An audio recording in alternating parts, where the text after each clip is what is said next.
Could you please introduce yourself, so your names and nationalities?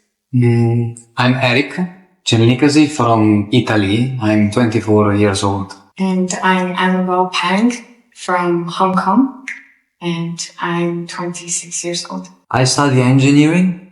When I was in Italy, I was a personal tutor of math, physics and algebraic. And I also worked with the university. My field was education. Even if I don't like too much to be a teacher, I like more practical stuff, to do practical stuff, but this is where I ended up. So I was tutor with university and all that. My main passion is I'm a football referee. Football referee, the one with the whistle, yellow card, red card. Football is a thing in Italy, and this is my main passion, and somehow changed my life, give me a lot of happiness, because I'm a righteous person, and sometimes it's painful when stuff are not right, this is not right. And I hereditated this from my father. And somehow, the referee is the perfect environment to be, how can I say that, I'm able to do the right thing. I don't know if you understand, the word, there is no rationalism in the word, but at least in the field with me, that is right. I try to do the right thing, When something make wrong, red card and bye-bye, the environment, the peace is the peace of the field is the thing. And taught me a lot about communication, because, it's a lot of pressure, a lot of people calling you, screaming at you, Italy is dangerous if you play football. The supporter, many spit on you, literally, in my eyes, this is normal, throw me bottles sometimes. I have to call the police once to get out. So it's very, very challenging, but somehow taught me to be stand, no matter what are the challenges, no matter who is, you have to do the right thing. And I developed this, also my way of speaking changed completely. My strength changed completely. Yes, this is one part of me. And also I like a lot of design, the clothes, combine. I'm like a girl. That's our common interest, go shopping. The typical is like, the girl wants shopping, she tried this, she tried that, and the guy is like this. But for me, I'm more excited than that. It's like, oh, you should try this. With my mama tried, do you like this? No, you should change. I am the designer advisor of the family. Wow. Same with, I like a lot combining color, because I think like the first outcome is what people look, it's important also the external aspect. And yes, I like a lot of design, color, combining color, a nice background, how to do the good looking stuff. Yes, this is another side of me. Yes. We're more like very creative, right? Yeah, okay. Also one point, my family is all creative. All creative. My father is a painter. My sister is a painter, poetry, she writes, she do editing, she do everything artistic in his work. Wow. My mother do composition of flower. She has a lot of this. She works in a company that they create, pets houses, pillow. She make composition with color. She's so great, and all her compositions sell a lot. Wow. And I'm like the black sheep, because I have no artistic talent at all. Zero. I can't sing. I can't dance. I can't draw. I don't do anything. But yes, I don't know. But maybe this editing, how can I say it? This design part is something that, is part of me that I like. Maybe I have artistic hidden in myself. I don't know, but so far it didn't came out. I graduated as a business management student for bachelor's degree, and I didn't really continue my studies after that. But I would say, what my major taught me was, of course, the mindset of really trying to observe things from a big picture. As we study management, you have to really understand the entire organization, the structure, how are these practices working or not working for the organization, the culture within, the organization, so you could create a company that works, So I wouldn't say I learned like very specific skills. People like engineering, you start learning a lot about these theories and stuff. But for me, it was more like about common sense, the mindset that allows me to make a lot of decisions and observe what's the problem, what's the issue, how can you bring out the solution. Like, this is something what I learned in my major. It can be practiced in so many other things in life. But in terms of like my career or job, similar to him, I've been kind of like a tutor / like private English and Chinese teacher. So I teach students online, especially with beginners, people who would like to, not learn English in an academic way, but more like in a daily life. They're businessmen who want to improve their English for the sake of their business or living in Hong Kong, So yeah, that's like my whole family actually. If I count myself as a teacher, will be like 4 generations of teachers. Teaching English is more of a part-time job for me. And after I graduated, I actually worked in a local, like a small fashion company where they sell clothes online. I was working there as an assistant. That was a lot of fun. I mean, I also like clothes, even though I don't agree with my company's fashion taste. But it helped me I think with the knowledge that I learned from university, it helped me a lot with understanding how a company works and, how you deal with relationships, how you execute your plans. These were, even though it was short, it was only like 6-7 months before I came here to be a missionary. But I feel like I learned a lot from that. And then when it comes to like hobby, I love the ocean. Yes. That's why on my bucket list, I have to swim with the whale. I like to, since I was young, because my grandparents, they live in Hawaii. So we will always go to the beach. I would stay there from like, 10 o'clock in the morning all the way to like 4 o'clock in the afternoon. And I'll come back super dark, And I love the water. And then I also learned how to do snorkeling, scuba diving. Of course, I didn't really get to pursue that so much because I only learned how to scuba dive like 2 years ago. But, water sports is one of my interests. And besides that, I like to do things with my hands.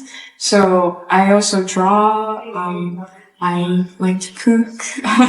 I experience also with some hand arts and crafts. Mm-hmm. Yes.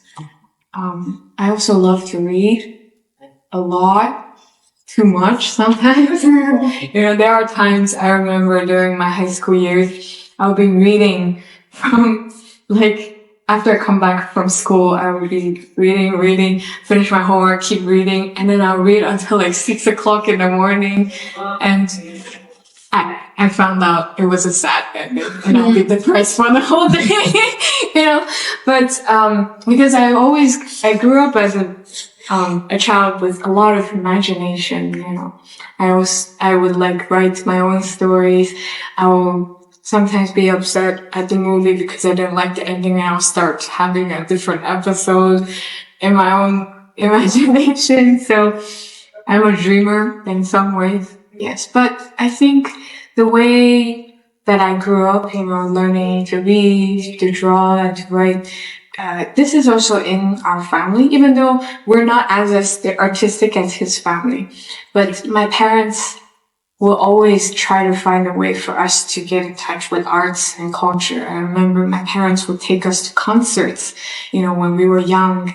And then I would look at my parents and sometimes they are in tears when they listen to music, and I'm like, wow, but slowly I inherit that too. And, besides really dedicating my life to God, I also feel like I also have a mission to really discover the specks of beauty in life me and my sister, we go to nature and we're like, whoa, the way that this tree is growing is so artistic. And we'd be like looking at it and talking about it for 10 minutes, But also, looking for the beauty in people, I feel like even though people, they look differently, they look different, they talk different, they dress different, but you can always find something that's so precious and unique about each and one of individual. And I feel like it's my mission to really discover that. And also to make other people realize that as well, that there are lots of beauty that we can appreciate around us. Yeah.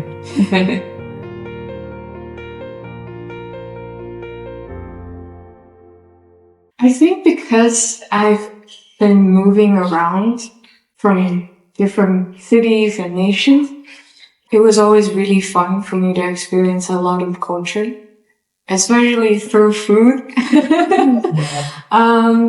Cause I remember, when I was in high school, it's a school with a lot of non-Chinese immigrants. Like there were, Indians, Pakistanis, Filipinos, Nepalis, and then sometimes when they have like their own cultural or religious festival, I will ask my friends, like, can I go with you, And then I would dress up like them and then, not sneak in. I would go to their festivals and then people would be looking at like, what is the Chinese doing in our, religious worshiping? But then, through understanding like the difference in culture, I tend to, understand like, oh, why are my friends acting this way? Or, oh, these are their, culture and tradition. And I'm a strong believer of food is love, which is a teaching by Father Moon, because I feel like every time when I bond with my friends, even when it's like a weird food that sometimes it's kind of unacceptable for other people or foreigners, it's kind of like, oh, that's kind of weird. But then I always feel like if I really want to accept my friend, accept their culture, eating their food is the most easiest and direct way to accept them, So, even among my community too, whenever we go, like, it's like, oh, you want to hang out this weekend?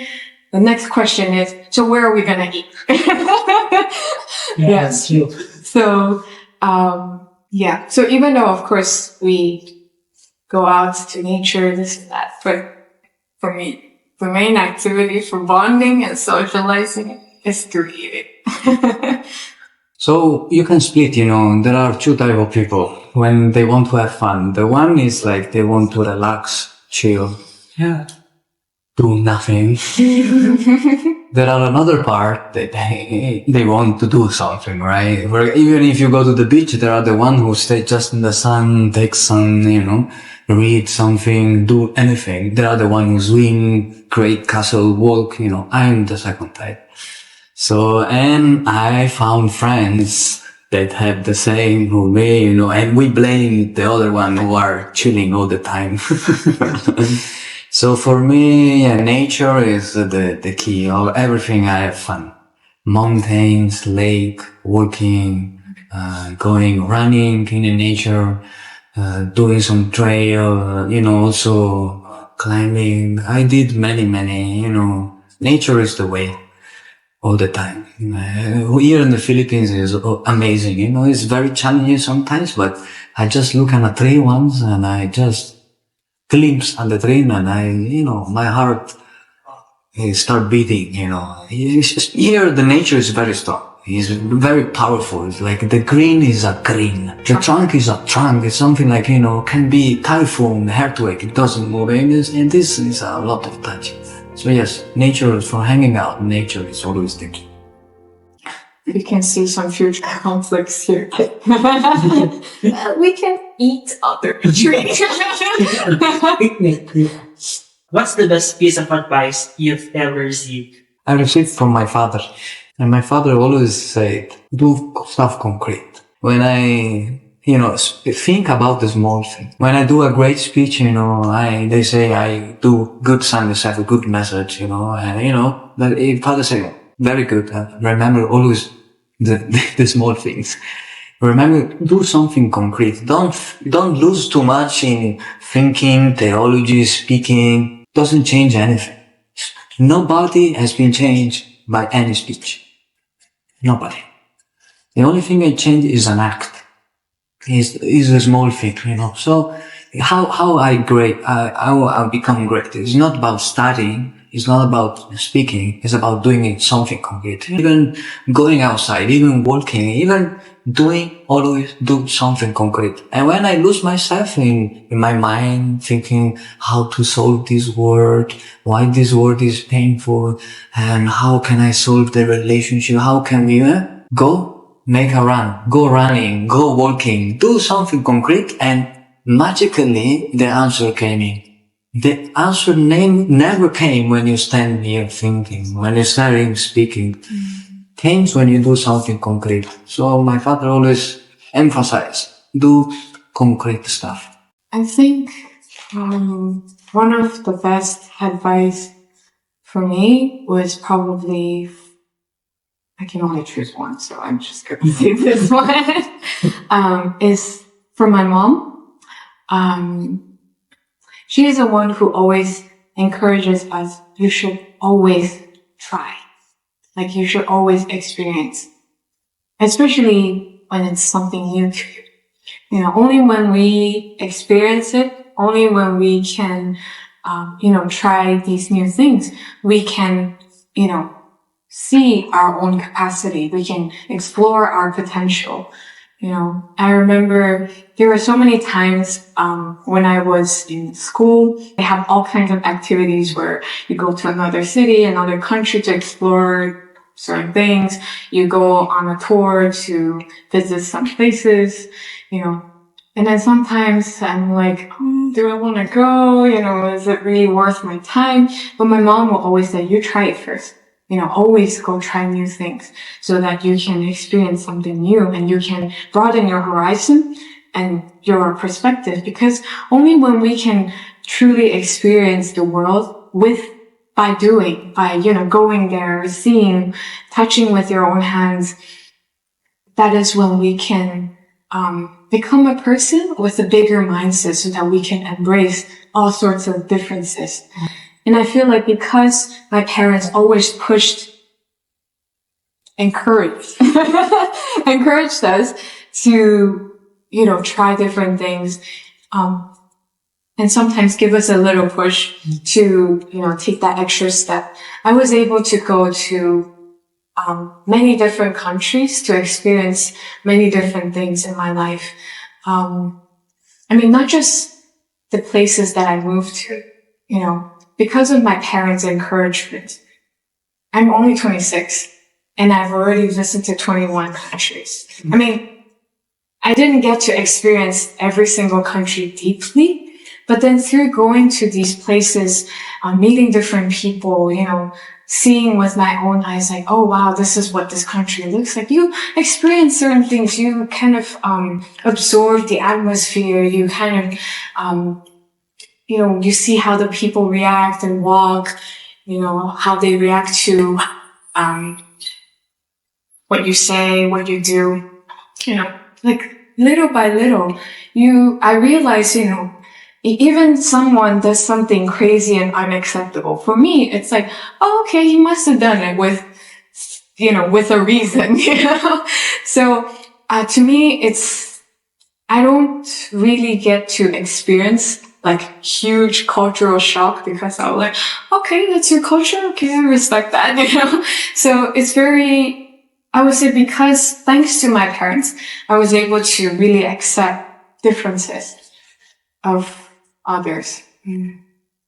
So my advice for everyone is, even if you think you might not like it, just try it first. And when you try it, you can finally say, okay, I don't like this. And